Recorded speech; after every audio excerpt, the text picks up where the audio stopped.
Revista Espírita de 1859. Outubro, item 1. Os milagres. Sob o título de um milagre, o Sr. Mathieu, antigo farmacêutico do Exército, acaba de publicar uma relação de vários fatos de escrita direta, dos quais foi testemunha. Considerando que tais fatos se produziram em circunstâncias mais ou menos idênticas aos que relatamos em nosso número do mês de agosto, e não apresentando nenhuma característica especial, julgamos por bem não descrevê-los. Contudo, nós os mencionamos unicamente para mostrar que os fenômenos espíritas não são privilégio exclusivo de ninguém, e aproveitar a ocasião para cumprimentar o Sr. Mathieu pelo zelo com que os propaga. Várias outras pequenas brochuras e artigos do mesmo autor, em diversos jornais, disso são a prova. O Sr. Mathieu é um homem de ciência que, como tantos outros e como nós próprios, passou pela fileira da incredulidade.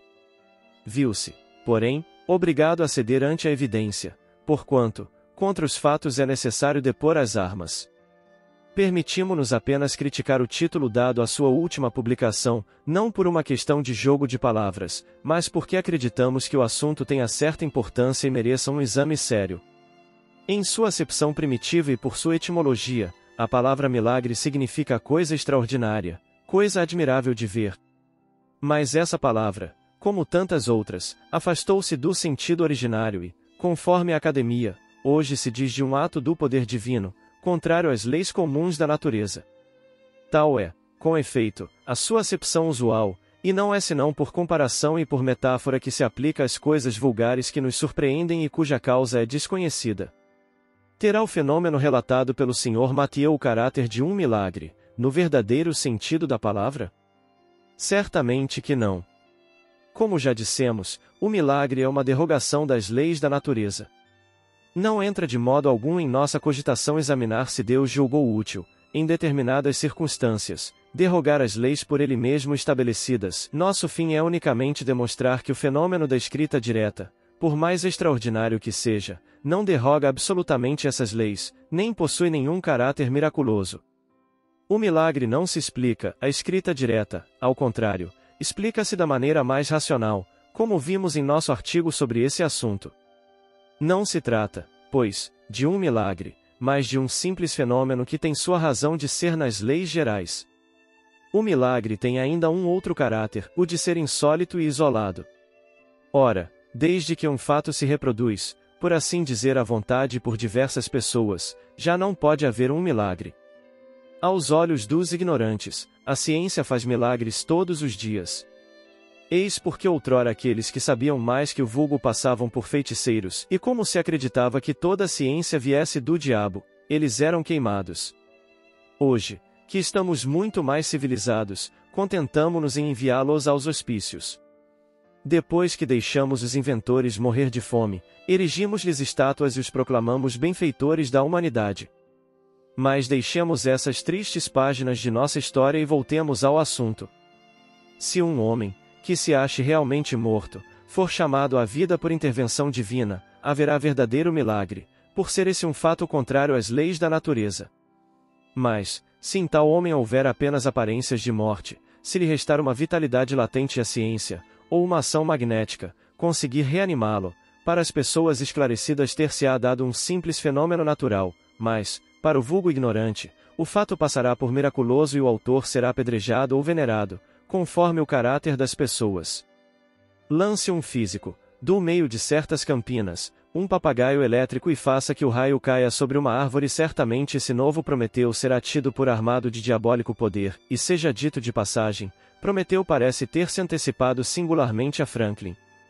A escrita direta é um dos fenômenos que demonstram da maneira mais patente a ação das inteligências ocultas, mas pelo fato de ser produzido por seres ocultos não é mais miraculoso do que todos os outros fenômenos devidos a agentes invisíveis, porque esses seres ocultos que povoam o espaço são uma das potências da natureza, cuja ação é incessante sobre o mundo material, tanto quanto sobre o mundo moral. Esclarecendo-nos sobre esse poder, o Espiritismo dá-nos a chave de uma porção de coisas inexplicáveis por outros meios. Como o magnetismo, ele revela uma lei, se não desconhecida, pelo menos mal compreendida, melhor dizendo, conheciam-se os efeitos, uma vez que se produziam em todos os tempos, mas não se conhecia a lei, e foi justamente a ignorância dessa lei que gerou a superstição. Conhecida a lei, cessa o maravilhoso e os fenômenos entram na ordem das coisas naturais. Eis porque os espíritas não fazem milagres quando fazem girar uma mesa ou os mortos escreverem, da mesma forma que não o faz o médico, ao reviver um moribundo, ou o físico, ao fazer cair o raio. Essa a razão por que repelimos com todas as nossas forças a qualificação empregada pelo Sr. Mathieu, embora estejamos persuadidos de que ele não quis dar nenhum sentido místico a essa palavra. Além disso, as pessoas que não descem ao fundo das coisas, e estas são em maior número, poderiam enganar-se e crer que os adeptos do espiritismo se atribuem um poder sobrenatural. Aquele que pretendesse, auxiliado por essa ciência, operar milagres, ou seria ignorante do assunto ou verdadeiro pateta. É inútil dar armas aos que riem de tudo, mesmo daquilo que não conhecem, pois isso seria entregar-se voluntariamente ao ridículo. Os fenômenos espíritas, assim como os fenômenos magnéticos, antes que se lhes conhecesse a causa, foram tidos à conta de prodígios.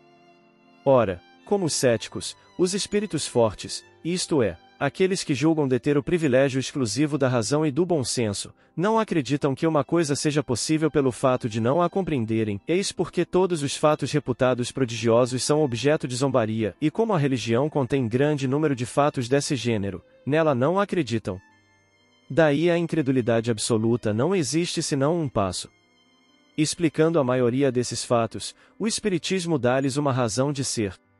Vem, portanto, em auxílio da religião, demonstrando a possibilidade de certos fatos que, por não terem mais o caráter miraculoso, nem por isso são menos extraordinários, e Deus não é menor nem menos poderoso por não haver derrogado suas leis.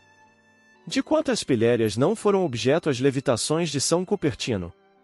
Ora, a suspensão etérea dos corpos pesados é um fato demonstrado e explicado pelo Espiritismo. Nós mesmos fomos testemunha ocular e o Sr. Home, assim como outras pessoas do nosso conhecimento, repetiram várias vezes o fenômeno produzido por São Cupertino. Portanto, esse fenômeno entra na ordem das coisas naturais.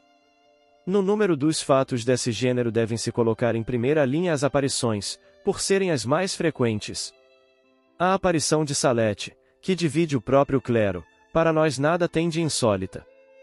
Certamente não podemos afirmar que o fato ocorreu, porque dele não temos a prova material, mas para nós ele é possível, desde que milhares de fatos análogos recentes nos são conhecidos, cremos neles não apenas porque sua realidade é constatada por nós, mas, sobretudo, porque conhecemos perfeitamente a maneira pela qual se produzem. Reportem-se à teoria que demos das aparições e verão que esse fenômeno se torna tão simples e tão plausível quanto uma porção de fenômenos físicos, que somente são considerados prodigiosos porque nos falta possuir a sua chave.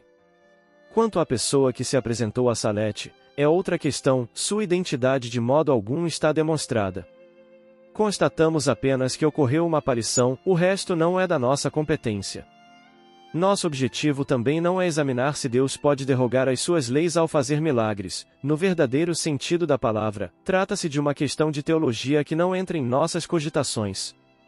Que cada um, portanto, guarde as suas convicções a esse respeito, pois o Espiritismo não tem por que se ocupar com isso, apenas dizemos que os fatos produzidos pelo Espiritismo nos revelam leis novas e nos dão a chave de uma multidão de coisas que pareciam sobrenaturais.